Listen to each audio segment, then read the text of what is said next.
السلام عليكم ورحمة الله تعالى وبركاته متابعينا الأعزاء. في هذا الفيديو إن شاء الله سنتطرق لموضوع التنزيل، وما سنتطرق إليه هو التنزيل بعد تعديل قانون الأسرة، أي بعد سنة 1984. جاء بالمادة 169 من قانون الأسرة الجزائري أن من يتوفى وله أحفاد وجب تنزيلهم منزلة أبيهم حسب الشروط المذكورة بالمواد 170 171 172 من قانون الأسرة، بمعنى كقاعدة عامة حسب قانون الأسرة أصبح الأحفاد الذي توفى أبيهم قبل جدهم لهم الحق في التنزيل بمنزلة مورثهم أي أبيهم أو أمهم بمجرد وفاة جدهم، ولا يشترط عليهم تنزيلهم بعقد رسمي كما كان في السابق.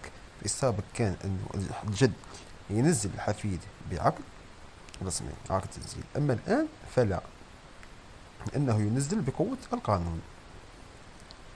وحسب شروط التنزيل أنه يكون لهذا حق الأحفاد أن يكون أو لا يتجاوز حق الأحفاد يساوي حق أبيهم لو كان حيا، على أن لا يتعدى ثلث التركة. أيضا ألا يكون الأحفاد تحصلوا على ميراث من جدهم أو وهب لهم في حياته، كذلك ألا يكون الأحفاد قد تحصلوا على ميراث من والدهم أي مورثهم المباشر. في المادة 169 جاء بنصها الأحفاد.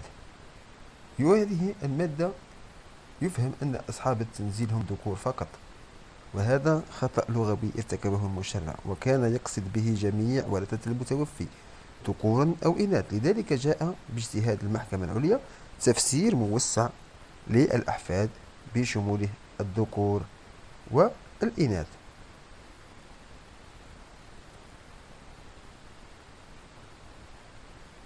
أيضا هناك إشكال مطروح من الناحية العملية، أنه عند إنجاز أو تحرير عقد الفريضة هناك بعض الموثقين اللي يحرر الفريضة مباشرة ويقوم بالتنزيل، هناك من يشترط موافقة الورثة على التنزيل، هناك من ينزل أبناء الابن دون أبناء البنت، وهناك عدة اختلالات في تفسير نص المادة 169.